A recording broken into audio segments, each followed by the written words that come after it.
I'm Captain Hoff, CEO of Founderspace, the leading global startup accelerator. I'm also author of the award-winning books, Make Elephants Fly, Surviving a Startup, and The 5 Forces. Brain tech of the future. What lies in store for us in the next 10, 20, 30 years? Where is this technology going where we can actually connect the human brain to the internet? What does that mean for us as individuals? What does that mean for our society? And what does that mean for humanity as a whole? How will that change us? And what are the different ways in which brain-computer technology can impact our lives and actually change the fundamental nature of what it is to be human? Download information. What happens when we hook our brains up to the internet through high bandwidth, high speed connections directly to the internet with all the information our civilization has accumulated, uploaded into there? Every book that has ever been published, every film and movie and TV show that has ever been made, every bit of scientific research that we have ever discovered, it all is migrating to the internet. It will all exist in the cloud. What does this mean for us? Well, if we think in the future, not tomorrow, but a decade from now or 2 decades from now, when we have these advanced devices, we could literally download that information whenever we need it. We don't have to store information in our brains because our brains will literally use the cloud, the internet, as an extension of themselves, as extra storage. So right now, we may go to school, and spend 12 years to graduate high school, another 4 years to graduate college, and then if you go on to get a doctorate, 4 more years. That's a big portion of our life. But what if in school, if you wanted to learn a foreign language, you could literally download it, download the language. And as you go about your day, it could literally seep into your brain. The language could be fed into your brain. Or you could download, everything you need to know about chemistry, everything you need to know about physics, all the great books that are out there, as if you had read them, but on a subconscious level. Remember, the human brain, 90% of the activity, 90% of the information we're absorbing is subconscious. It's not conscious. So there could be a way where we learn to actually write this information into our brain. So then when we need it, it's like we read that book, like we read that textbook. We know everything in it. We know the whole history of the human race, even though we haven't spent a day in a classroom. Or maybe that isn't even necessary. Maybe we don't need to store it in our brains. After all, our brains are kind of crude. They're 100,000 years we've had the same brains, They aren't that evolved. We still forget stuff. It's hard to store stuff. It's hard to retrieve stuff. Our brains are slow. What if that information was left in the cloud? We need to know a fact about history. Boom, because the connection is so instantaneous, the cloud is an extension of our mind, of all the knowledge out there, and we just pull down what we need. If we walk past the Golden Gate Bridge, suddenly we start to know all the facts we are curious about. Oh, when was this bridge built? Oh, how many people died building the bridge? Oh, you get that information. Oh, how long is the bridge? That information comes to you. On the job, the same thing. You need to know something about a report. Well, it doesn't have to be told to you in advance. It could be retrieved in real time from the cloud, from this mind net that we create. So all of us can be downloading information from the net to our minds with advanced brain-computer interfaces. And actually at the same time, we could be uploading. So all of our experiences, everything, every human being that is connected to this mind net is learning can be uploaded. Scientists all around the world, the research that they're doing in real time can be uploaded to the internet and shared instantaneously across every brain in the world. And not just human brains. Think about it. We're going to have machines hooked up to this internet. We're going to have robots out there learning things. Robots on Mars, robots on Venus, robots maybe beyond our solar system. and robots all around the planet and under the sea, gathering information, figuring things out, doing tasks, advanced AIs controlling these robots. Simultaneously, all of these machines would be uploading information, and they would have sensors that are far more sensitive than our eyes, that are far more sensitive than our ears, that can interpret ultraviolet light and all these other sources that we as human beings can't even directly access through our bodies. But this data, this information, these experiences are all being uploaded into the cloud and shared. So the real question is, when we are able to download information and upload information directly to our minds, and our minds are all connected to this vast internet, what does that mean for humanity? Where are we going? What are we becoming? Also, who will have access to this information? What information is private? Maybe I don't want all the information on my brain uploaded. How do I restrict that? What does that mean? And maybe some scientist doesn't want their work, or some company doesn't want their company trade secrets uploaded to the internet. Do certain people and certain groups of people get to have information that others don't? What is fair? Like, will certain people in certain positions have access to far more computing power in the cloud, far more information in the cloud than other people, giving them a huge advantage in business and life and basically power to control our destinies? Do certain people, wealthy people, powerful political people, governments, are they allowed to have information common people aren't? What are the rules? What are the ethics? How do we structure a society like this? You know, many of these problems are present today, like even in our existing world. So we have to look at the world today, and then we have to imagine the world we want in the future. What will that world be like? How will human beings share and use information in a world of the future where all of our brains and all of our lives depend on being connected to this mind net? We have to ask these questions. We have to ask, what does it mean to be human? Like, would you even solve hard problems in your brain? Your brain's a very primitive device. Why not use an AI out there to solve all your hard problems? Your boss asks you questions, some technical question that you don't know the answer to, boom, tap an AI in the cloud, have it figure it out, give you an answer, you spew it out. Do we become dummies? Just like these shells that rely on minds, on processing power that's beyond us? Who are we as human beings? What is the boundary that separates us from this mind net? And where do we draw the line? We have to think about this because this technology is coming. It's in the laboratories. It's filtering out into the population. We need to think about that. This is probably one of the most crucial junctures humanity will ever hit. And the decisions we make today are going to have profound implications for the future of all of us. And this is just the beginning. What I'm talking about now, how we interface with information and with processing power directly from our brains and the internet, is just the tip of the iceberg. Share memories with advanced brain-computer interfaces. There is no reason we can't take our memories and potentially upload them into the cloud and store them forever. Now, most of us forget most of what we do during the day. It's hard to even remember our childhood. It's hard to think back.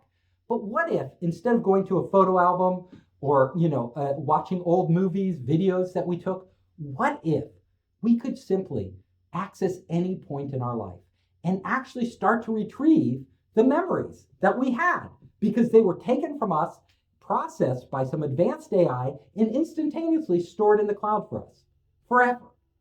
That would be pretty cool.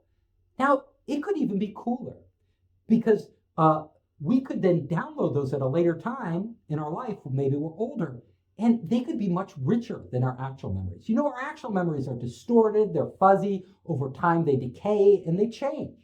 But these could potentially, and I'm in the realm of science fiction now, we're thinking about the possibilities. These could potentially be very accurate recordings of our biological and mental processes at that point in time. And if we fed them back into us, it could be like reliving that experience, reliving your first kiss, reliving your childhood.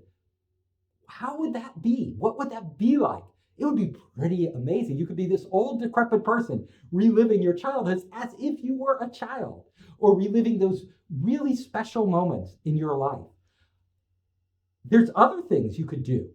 What if instead of taking your memories, what if you access someone else's memories, like your parents' memories, like your grandparents' memories that were uploaded into this brain net, and you downloaded them into yourself, and you got to see what it was like to be them in that moment of time? Wouldn't that be freaky? Even with a person you love, it could be a relative, it could be your husband, your wife, your boyfriend, your girlfriend. You could start to exchange memories. What would it be like to swap memories?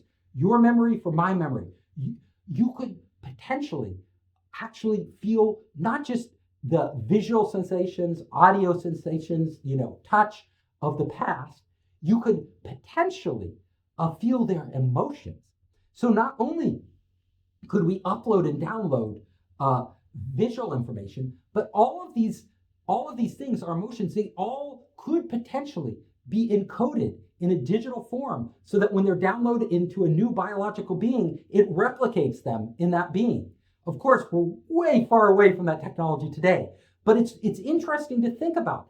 If I could download a feeling of happiness, of contentment, or if my spouse was upset, instead of, right now there's a wall between us. I can feel sorry for somebody when they are suffering, when they are feeling depressed, or when they have pain. But I can't actually feel their depression. I can't feel their pain. I can only feel a simulation of it that I create in my mind, but it's not theirs. But with brain-computer interfaces, if we are connected to them, I could start to download not just their memories, but their feelings. And they could share my feelings. What would it be like to have true love when people truly connect? You share your experience, I share my experience. And it could get freaky. Like you come home, you're out late, and your wife says, "Where were you? I want to know." And you're like, "Oh, I was just hanging out with the boys." Now your wife's jealous. She doesn't trust you. Let me see. Let me look into your brain. Show me what you did. Whoa. It could create a lot of complications that we don't have today. Like, a lot of people say, "I love you," but their meaning of love is different than somebody else's. If you connect with somebody's mind, you could potentially know not what they're telling you they feel, but what they actually feel. And could we artificially induce love, induce emotions, like create a more loving bond by merging our brains together? These are questions we don't know the answer to, and they're very strange. But we are on the cusp of this type of technology. Now we're well away from what I'm talking about, but we're moving in that direction. And I predict someday these ideas, which are science fiction now, will become our reality, will change how we view ourselves. We literally will be connecting with other people's minds, their thoughts, their memories, their emotions, and exchanging these in real time throughout our life, through the internet, through brain-computer interfaces. Programmable dreams. Well, Freud would have a field day with this. In the future with brain-computer interfaces, we will literally be able to record our dreams, record them, upload them into the cloud, and then whenever we wanted, we could access our dreams. We could relive our dreams. We could experience them. How freaky would that be? We could exchange dreams with other people. And even more than that, we could decide what type of dreams we wanted to have. Imagine if you're wearing a brain-computer interface to sleep, instead of getting a nightmare or one of those anxiety dreams where you're late, you're running late and everything's going wrong and you're all stressed out, you could actually potentially have an AI feed you the type of dream you want to dream. Maybe it's information. Maybe you're learning in your dream. Maybe it's marvelous experiences you're having in your dream that you could never have in real life. And where do dreams separate from our real life? Like, honestly, with brain-computer interfaces, do we need a virtual reality device? Do we need like a headset to kind of escape the real world and go into a virtual world? Or is that real world actually able to exist just in our mind? We know when we're sleeping, even the most fantastic things feel real. Like, you could fly, you could, break through walls, you could be a superhero. In your dreams, you could do things you could never do in normal life.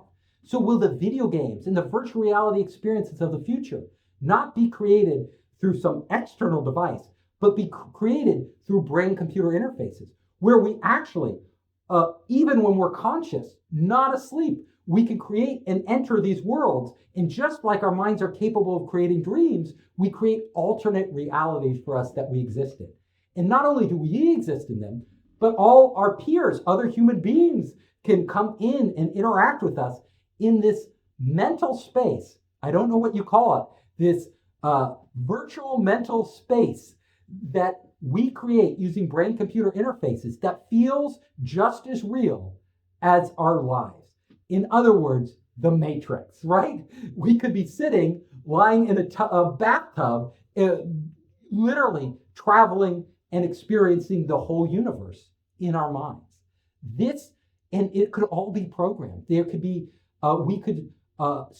we could start to create experiences for ourselves we could have never dreamed possible, connections for ourselves, ways to learn, ways to interact with other human beings and with AIs that are unimaginable today. That could be normal, routine in the future. Just like nobody, 100 years ago could imagine us walking around on social networks communicating all day. They just wouldn't understand what that is like.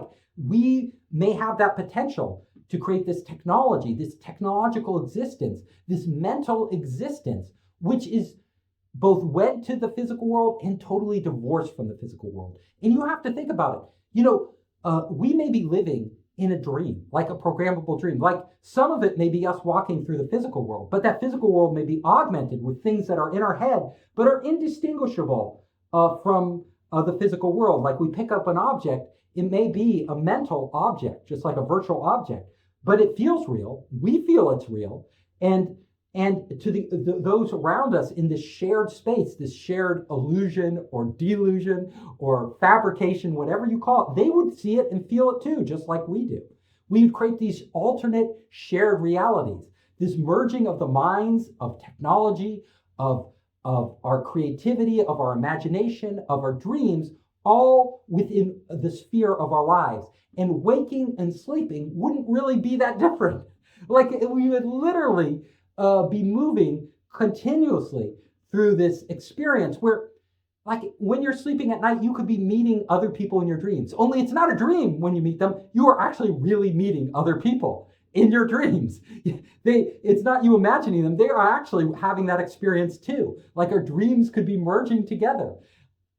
They could be selling game packs, like like you download a game today or a movie to play and watch. You could download a dream set, the exotic vacation dream, the erotic fantasy dream, the industrious learning dreams, the Harvard advanced physics dreams, whatever they are. And you could be downloading these reality packs in real life and experiencing them. So I am just pushing the limits. I'm trying to imagine, like, what could happen when we have advanced computer interfaces combined with AI, combined with almost unlimited processing power in the net and unlimited storage. What will our lives be like? BrainNet. What happens when we take human brains and in mass connect them together through the internet? What does this mean? So at Duke University, they did the experiment with the monkey, where they had 3 monkeys solving a complex problem together, even though each of the monkeys was only given partial information. And the monkeys did this, not consciously, but they shared information and computing power, problem-solving power at a subconscious level. Could this same dynamic hold true once we connect dozens, hundreds, thousands, or even millions of people into a brain net? With all of us absorbing information, with all this distributed processing power, what does it mean for our future? Will we become one supermind? A mind made up of all these individual minds, each of them processing pieces of information about our universe, pieces of information about our lives, each of them capable of computing and solving problems together. And then we combine that with all the processing power of our machines, of our computers, of our robots, with all the sensory input they are gathering, and wed it all together with a mesh of AIs coordinating, synthesizing, combining all this different information, all these different experiences, and coming up with solutions to problems that us collectively, all of us, humanity faces. This is synchronizing our minds together, means that we no longer will be individuals trying to solve a problem in our head and then communicate it to others. We will literally be extensions of one another. And in a synchronized world, a brain net with all of us communicating and working towards common goals, what is the human race capable of? My guess is that if it's done right, we would be capable of far more, exponentially more than we are today, than we are able to do today. Because if you look how we're connected today, through the internet, chat applications, video, all of these things, it's fairly crude. But when we have mind-to-mind connections, when all of our minds are able to, at multiple levels, conscious levels and unconscious levels, exchange information, collaborate, cooperate, that totally changes the dynamic. Imagine just being a simple example of being on a construction site with other workers. If all of you are connected to a brain net, all of you know kind of intuitively what the others are doing. You're aware of it on some level. You would be able to avoid accidents. You would be able to coordinate building materials. But this is just like one small example.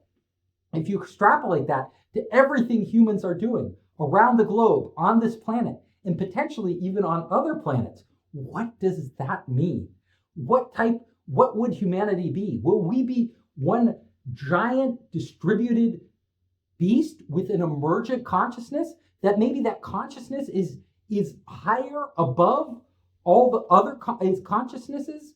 Like, think about it. Our brains have multiple processing centers, but there's no center that we have been able to identify that is the center of consciousness. Consciousness seems to be an emergent property of our entire brain functioning as it does at a certain high level.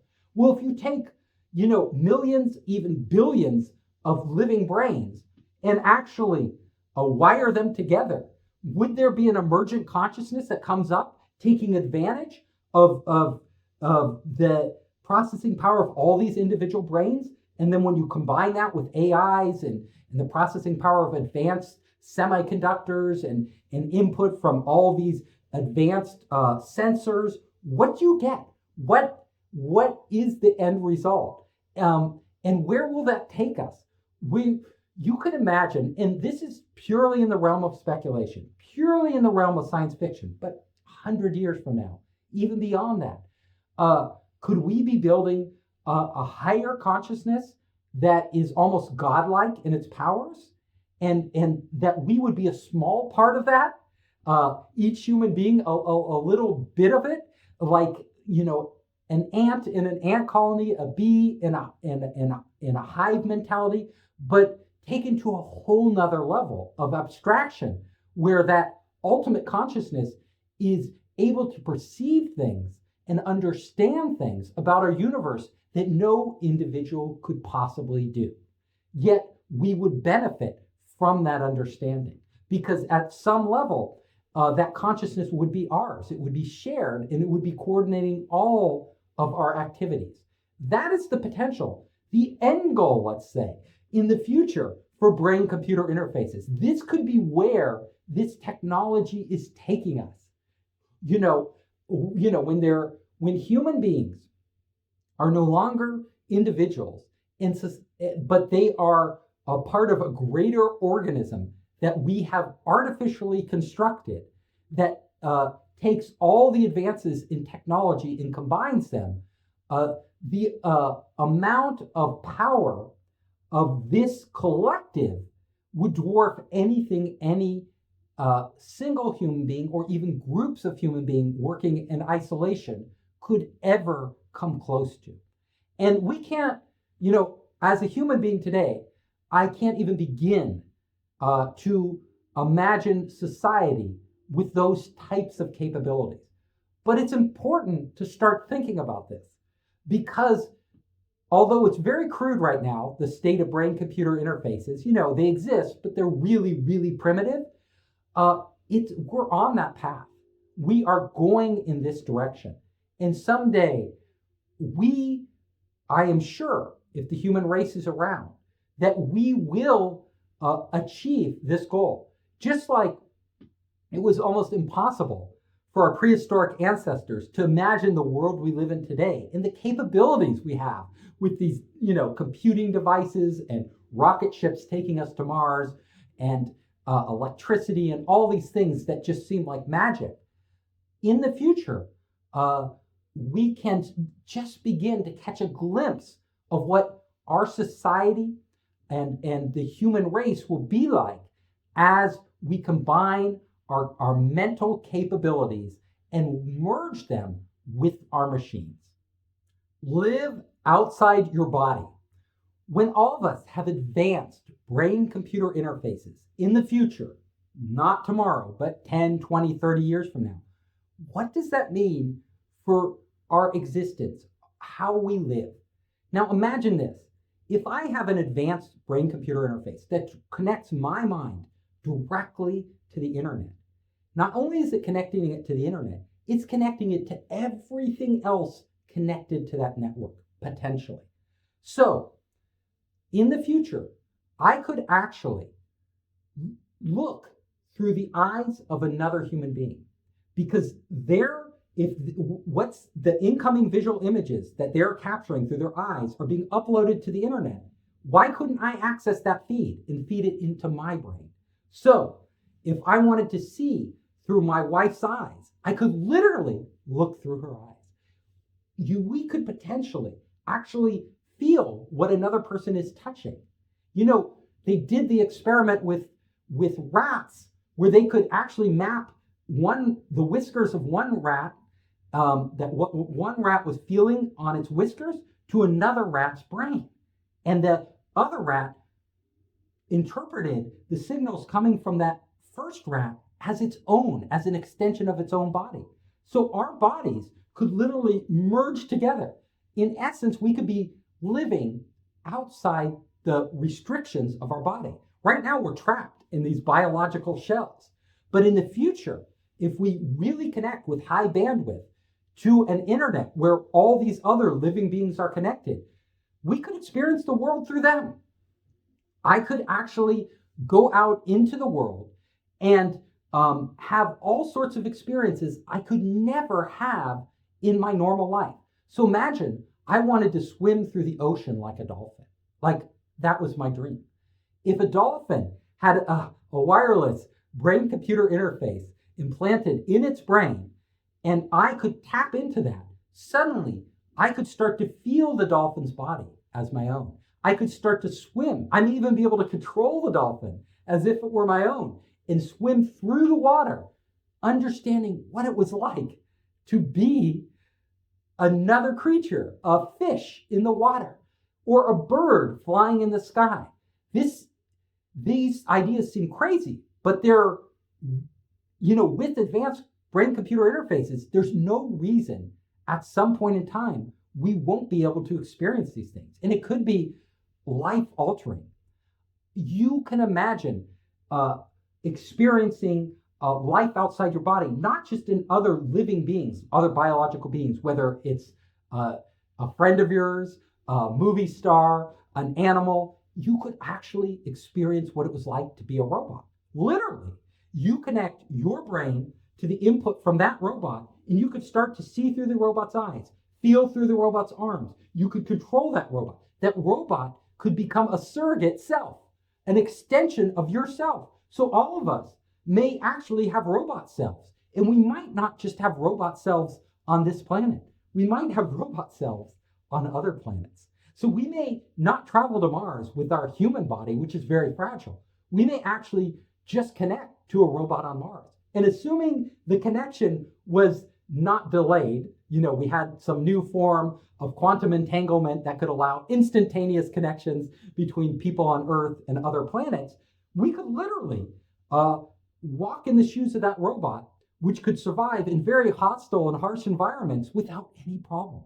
And robots have the potential to have sensors that can sense spectrums of light, can sense frequencies of sound, can sense chemicals and other things like smells that we could never sense, that are outside our limitations. The limitation is the Umwelt. That's what we live in, where our Umwelt is everything our five senses can bring into our minds that creates our reality. But suddenly, this wall is no longer there. And literally any device or any other being, whether it's a dog with its incredible sense of smell, if we connect to its brain, suddenly we could start to smell what that dog smells. Or if a robot has an even more advanced sense of smell, we could start to smell like a world that we never knew existed. We could start to see the world like insects or robotic insects and control them. The possibilities are endless. And it's almost mind-blowing to think about it, because there is so much potential here to expand the boundaries of what it is to be human. The human condition. Right now, we know the human condition simply by the limitations of our body. But suddenly, when our brains are connected to the internet, our bodies are no longer the limitation. Literally, the limitation is anything we can connect to. Any robotic device, any sensor, any other living being that we can connect to, or a device we can manufacture, can expand those limits of our experience, of our understanding of the universe, not just on an intellectual level, but on an experiential level. And this is something, I tell you, I'm really excited about. Like, it can open up worlds to us that we never imagined existing. Open up experiences to us that we could never physically have as human beings, and allow us to become potentially, higher level beings with a much richer and deeper understanding of the universe around us. Brain hackers. There is a dark side to all of this brain-computer interface technology.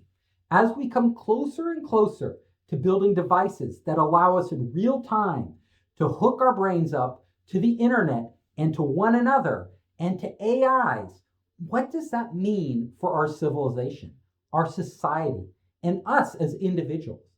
First of all, today somebody can steal your identity. They could get your credit card. They could create a phony version of you and take out loans. They can make your life pretty miserable.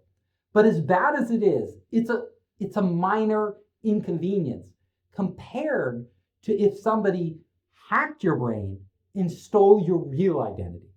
Imagine our brains are connected to the internet through a brain-computer interface like Elon Musk wants to build. What happens when a hacker, and hackers are pretty good today, pretty sophisticated, hacks through whatever security controls, whatever firewalls we put in there, and gains access to our brain? Just like we can now control a rat's brain without the rat even knowing us, this hacker could potentially take over our brain and make us subservient to the hacker's will. We would do whatever the hacker wants, and we might not even know. Just like the rat doesn't know it's being controlled in experiments today, we might not even know we're being controlled. Our free will would be snatched from us. And our free will is kind of what we define as our humanness, who we are. If we no longer control ourselves, even though we think we're controlling ourselves, then we're nothing more than a puppet for somebody else. And this hacker, who's to safeguard us? Like, are you going to go out and trust a big corporation like Microsoft? Are you going to trust a big corporation like Google, or perhaps one like Facebook with its track record to actually implant a chip in your brain? Do you really trust Elon Musk to protect your identity, in essence, your free will? Is it worth the trade-off for all the power we could gain and all the advantages of brain-computer interfaces? The dangers are just as great. It's a two-edged sword. It's like nuclear weapons, and nuclear power. Nuclear power is an amazing invention. Power, clean energy to power the world, but it's also incredibly destructive.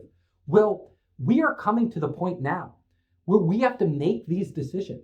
This technology, brain-computer interfaces, are entering the marketplace. They are available on Amazon. Yes, they're very crude. No, they can't hack your brain. You don't have to worry. Far from it. But in laboratories, we're implanting chips into people's minds right now that do have this capability. Now, these are for medical reasons, very medical, people with severe disabilities who are willing to take that risk. But the average person, should the average person take the risk? I don't know the answer to this. What I do know is that we should be very cautious. There are governments out there that may use the back door to our brain to completely control society. Enough people have these brain chips, and perhaps we are mandated to have brain chips.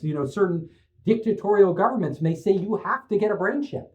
And as soon as we get them, literally we can be controlled, right? Anything we do that's out of line with what that governing power wants, we would have to comply to without even resisting, because we don't know we're being controlled. Now, most likely, we will put some safeguards against that.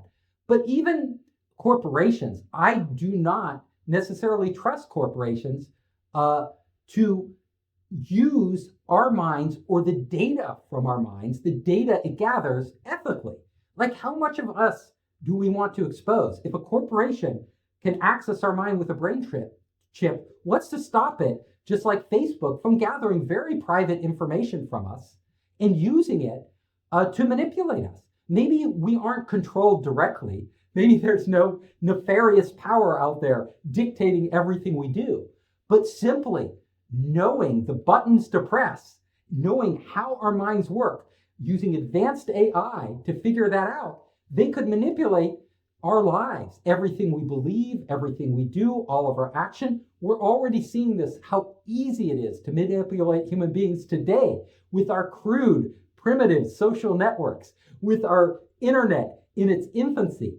But you imagine when we get to advanced brain-computer interfaces decades from now, how simple and how refined this technology will be to control almost every aspect of our lives and manipulate our emotions and our feelings and our understanding and interpretation of the world. So all of this technology has a bright side and a dark side. And we need, as human beings, to grapple with these issues now.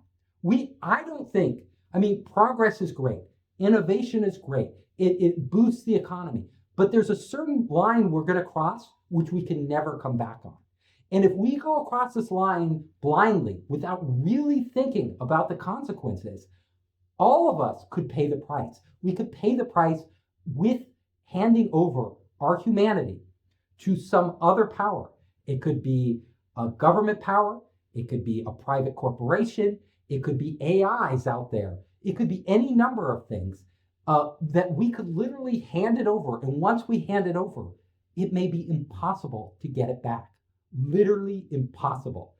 So I am making this talk to raise awareness of where we are headed and what it means to implant chips in our brain, even though it's the early stages, even though what we're doing now does not have this potential.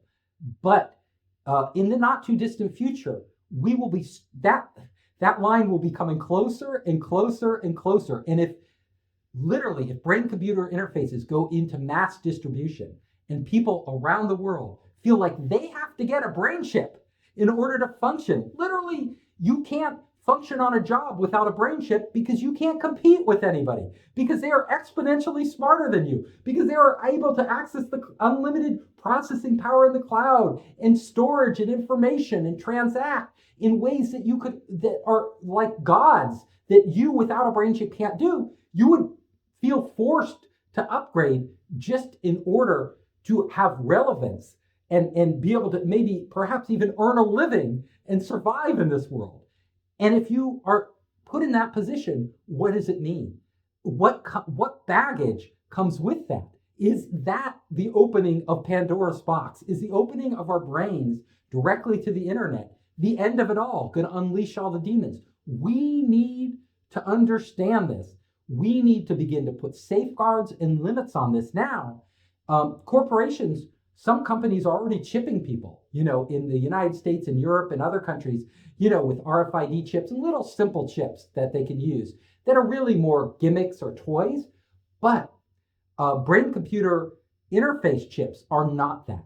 They are not toys. They are actually very potentially dangerous and destructive devices, which offer incredible power, but come with incredible peril. And so we need to start a dialogue now. We need to get the brightest minds in the world now, not necessarily worrying about AI taking over the world and taking over us, but allowing certain groups of humans combined with technology to control the mass of humanity. And what will they do with this power? And what will it mean for the quality of our lives? Maybe we would live, if our brains were hacked, in ignorant bliss, because we literally wouldn't know it's happening, and they would send good feeling endorphins pumping through us. We would feel great, but all the time we are not us. The us that was us, that had any ability to control and make decisions in our life, our own volition, will have been snatched away. We will not suffer, perhaps. Perhaps we'll live in what I call ignorant bliss while we are being controlled. But is that what we want? And I think most of us would answer no. We would rather suffer than live in bliss if it took away our free will. And that is why it is so imperative that we build up the institutions now to protect us against this, and to actually chart humanity, not let our technology just run wild and in whosever hands out there be used in whatever way. There needs to be a balance. Now, I am pro-technology. I am pro-advancement. I really believe our future could be much better than our past, and that we could move towards a very positive outcome. But I'm also really concerned that there may be certain lines coming up that once we cross over, if we go the wrong direction, there is no going back. Heaven or hell? So my question to all of you now is, will our future be heaven or will it be hell? It could be heaven. All of us could be wired together, literally. And it could be an experience somewhat akin to us imagining an afterlife. Like, we are no longer an individual. We are connected with all the souls of humanity. Our brains are all united. We are a single organism. We are connected as one being, just like the visions that many religions have of what it is to die and become the Buddha or God and connect with humanity on a much higher plane of consciousness. That could happen through brain-computer interfaces. That could be our future. Or we could become literally automatons. We could become robots controlled by some master AI or master group of people, organization that takes away our free will and our humanity. These are our choices. This is what we have to grapple with. And honestly, the choice is ours. There is no, I don't believe it is predetermined, either path, or some middle path between the two, which is most likely some bits of hell and some bits of heaven merged together, and it's going to be really messy, and we're going to have to sort it out. But I would like to see us really, on a deep philosophical level, grapple with what it means to connect our brains to the internet and what directions we want to take humanity. What do we need to become? Is it better for us to potentially end war, end suffering, make the human race a much more collaborative, connected entity where all of our pain is shared and where we work together to better one another's life? through these advanced brain-computer interfaces? Or are we exposing ourselves to such great risks that even with this great promise of nirvana, the risks are too high and we just don't want to go there? That is the question I have for you.